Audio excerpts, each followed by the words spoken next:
My sister would be an amazing booktuber. She's funny, well-spoken, reads a lot, reads fast, and has editing skills, which I obviously lack. But every time I go up to her and ask her to start a channel, her answer is no. Okay, that's gonna be the video. Did you get? Until we struck a deal. If I made a book video, she would make a book video. Which is really hard because I am an absolute grandma when it comes to technology. But anyways, here's my attempt. It's really weird to talk to myself. So I'm just going to record a video of what I'm reading right now. Usually I'm really into fantasy. Lately I've been more into murder mystery, and right now I'm reading this incredible book called The 7.5 Deaths of Evelyn Hardcastle. It is so interesting because it's about a guy who has to repeat a day over and over until he figures out who did the murder, but every day he's in the body of a new witness to the crime. And he has no memory of who he was before this. So not only does he have to figure out who he is and where he is and what's happening, he has to solve a murder. Plus he has to investigate a murder that happened 19 years before the initial plot.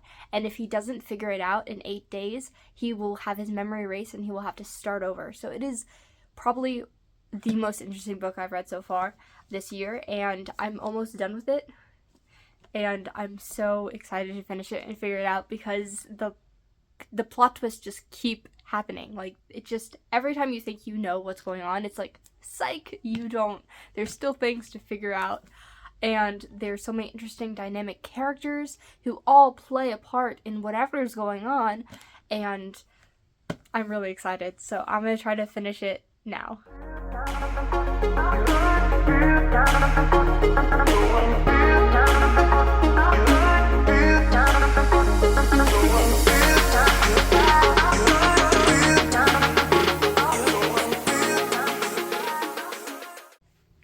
Everything is coming together. I'm losing my mind. It's so good. It's so good. But I have to go. I have to take my sister to a birthday party. So I'll finish it later. Hello everybody. It's been 2 days since the last clip. I just came back from my first job interview. I think it went well. I feel so adulty. Like, I went to a job interview and then I got to take a gas and I got matcha. I thought matcha was overhyped, but I actually really like it. So right now I'm going to make some lunch. I'm gonna make some ramen, and then I'm going to read. So hopefully I finish that book eventually because it's so good. So I was gonna film a clip of the ramen I was eating because I feel like YouTubers do that, right? Like they are like, I'm gonna go eat, and then they show you the food, and then they're like, okay, I'm done. I forgot because I was so hungry, so, you know, dirty dishes, proof I got sustenance. It was really good ramen. Now, do I want to read on the swing over there and bask in the heat? Or do I want to read on the porch that's covered in cat hair? I think I will try out the swing.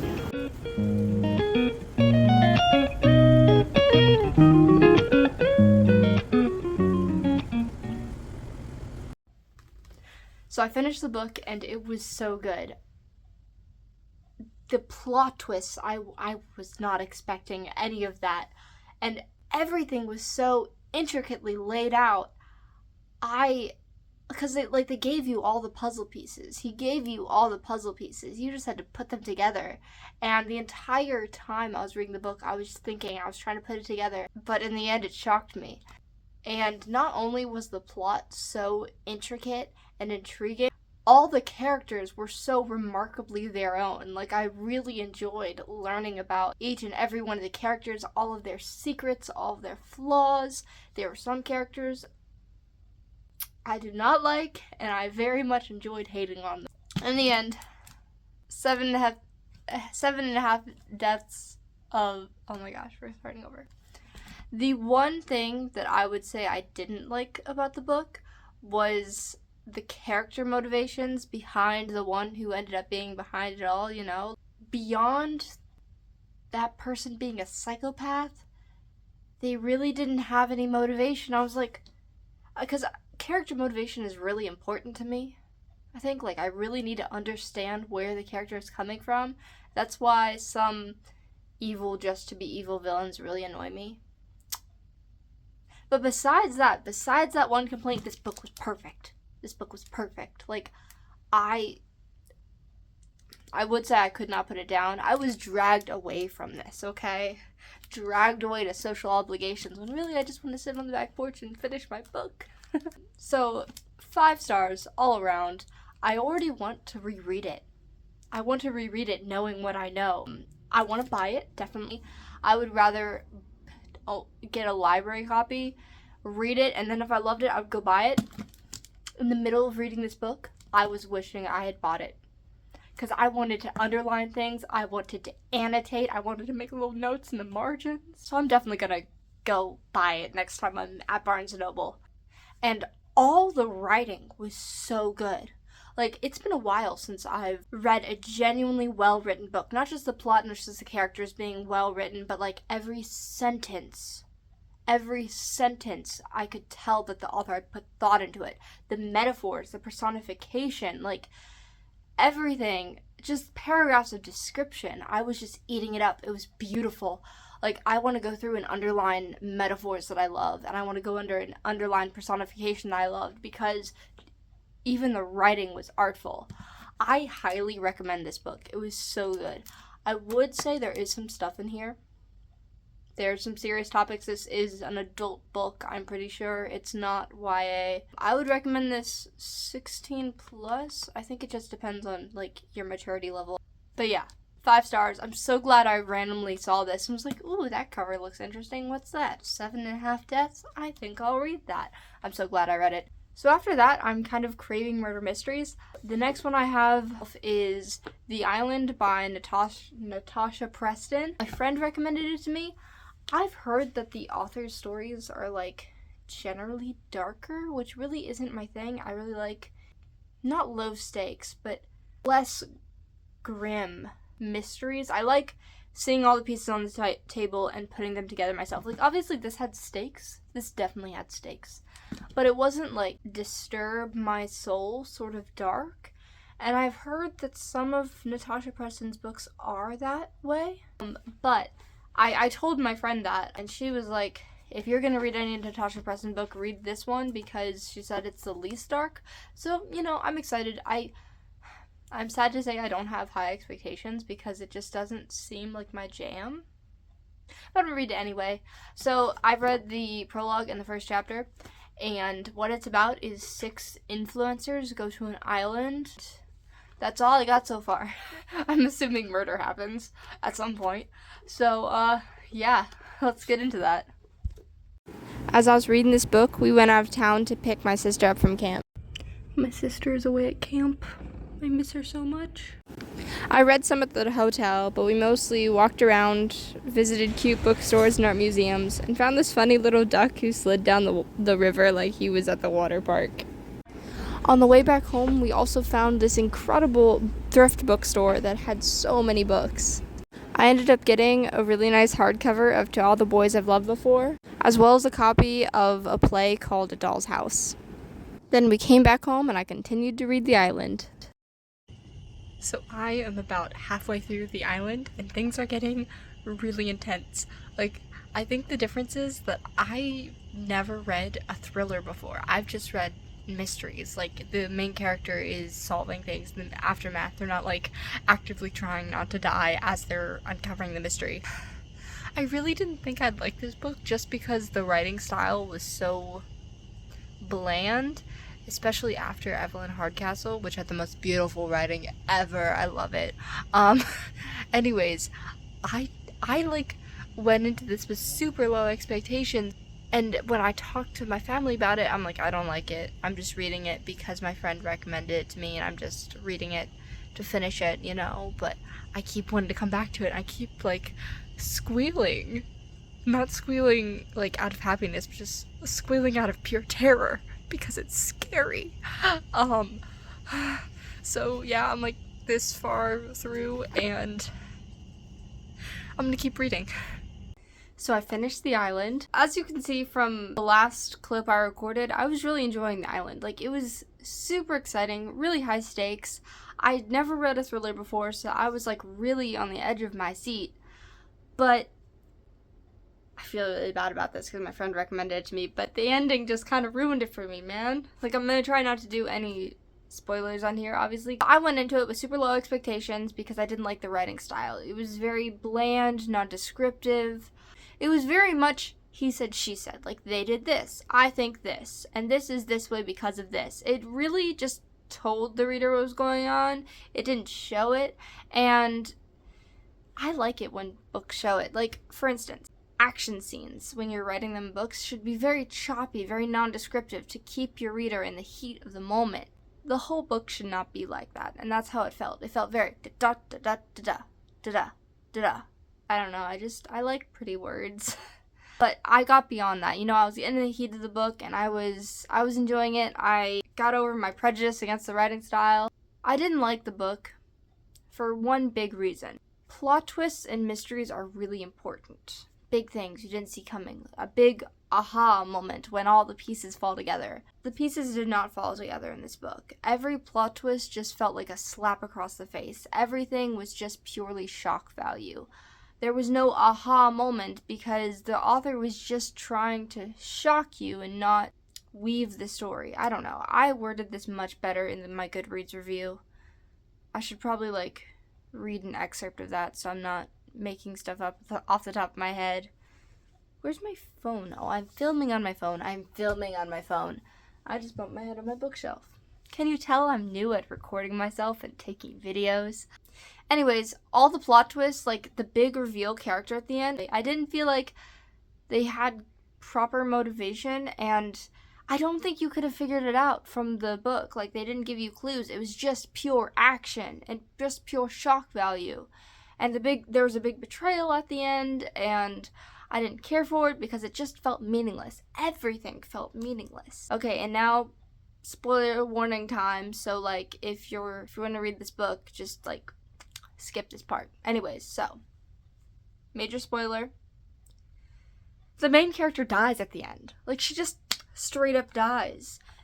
And I've heard, my sister told me that pretty much this is the author's shtick. That's her thing, is killing off the main character at the end. And listen, I respect having a thing. But why? Why do you want to do that? I get it for some stories. Some stories have, for instance, here's how they could have made this meaningful. Because the ending was she was running off the island with the one other dude who survived. And if she, sacrificed her life so that he could make it off the island or something like that, that would have made her death a little bit more impactful. Instead, she was about to get on the rescue boat. She's going towards the rescue boat. Killer jumps on her, stabs her, drowns her. Book over. Just over. I 2 stars for this book, to be honest, because there were a few things I liked. I really liked the action, the intensity of it, the not knowing who's gonna die next, but knowing that someone has to die next, so they keep finding bodies. I don't know. It was really exciting. And I really want to check out more thrillers now, but I didn't like this one.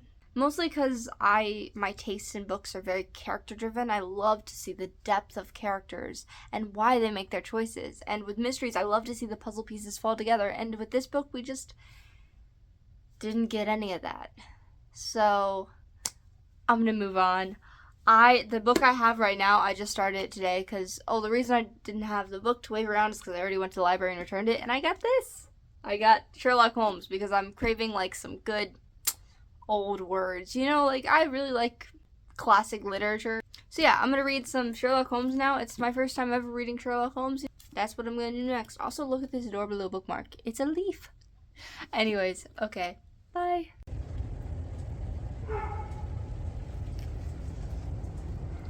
Hi, Gizmo. Gizmo! Hi, buddy.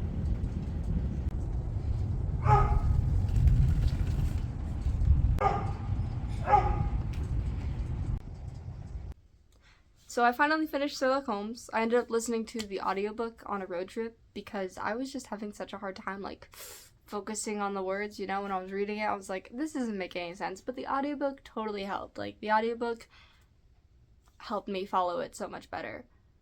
But, anyways, final verdict. I did not like it. I feel really bad about saying that because I feel like Sherlock Holmes is just so iconic, and I could totally tell why he was iconic. Because the first, like, 3 or 4 chapters was us getting introduced to Sherlock Holmes through the eyes of Watson. The whole book is narrated by Watson in the first person, which I didn't know that. But Sherlock Holmes himself was just so funny. Like, I expected a really gritty, dark Sherlock Holmes who was misunderstood, and I didn't get that at all. He was just hilarious. Like, he was genuinely just hilarious to read about because he's super hyper fixated on his work. He gets extremely excited when he discovers, like, the smallest thing. He's really arrogant. Like, in an annoying way, but a lovable way. He's like, I'm the best. Everybody else is beneath me. And Watson's like, okay, I agree with you, but you don't have to, like, proclaim it to the entire world. And it was just really, really, why did I say really so many times? I was about to say it again. It was exciting and fun and hilarious to get to know Watson and Sherlock Holmes as individuals, because Sherlock is a weirdo and Watson's just standing there baffled. And I wish the book was more about them. The book ended up, when we got into, like, the mysteries and the clues and all that kind of stuff, it ended up being more of about the murderer and his motivations and his past, which is cool and all. But it wasn't what I wanted. I wanted Sherlock Holmes and Watson, which maybe some of the other books focus more on their characters, but when we just started talking about this random guy who killed 2 people and why he did it, I was just like, where are my guys? Where are my characters? Why did we leave them behind? Why are we in Utah now? Aren't we supposed to be in England? Which, it was a good story, just not what I wanted nor what I expected. My dad keeps recommending, like, the BBC show with, Benedict Cumberbatch? Batch? I don't know. That guy. It has him in it as Sherlock Holmes. My dad keeps recommending to me because he's like, oh, if you like the characters, this one's much more character driven. So maybe I'll check that out. We don't have BBC, but my dad's talking about buying the DVDs. We really like collecting DVDs. Anyways, that's it. That's all I got to say about that. I may check out other Sherlock Holmes books just because I like them. I like the characters, but if the other Sherlock Holmes books prove to be exactly the same as the first, maybe not. Anyways, that's all I got for this this murder mystery reading vlog video. I hope I did a good job. Anyways, my sister will do a much better job than me, so at least we have that to look forward to. Let's hope she holds out on her end of the deal. Anyways, thanks for watching this long. I hope you enjoyed it. Oh, I wanted to show you something. I got the 7.5 Deaths of Evelyn Hardcastle. Look at it. It's so pretty. That's probably the most dark academia I've ever gotten with my books. Look at a little cute ink bottle and the compass. The compass. Oh my gosh, if you've read that book, you know what I'm talking about. I didn't even mean to make that connection. That's so cool. Look, it's on the cover too, right there. 2 compasses. Anyways, yeah, that's it. It's so beautiful and I wanted to show it off. So yeah, hope you enjoyed that video. Bye.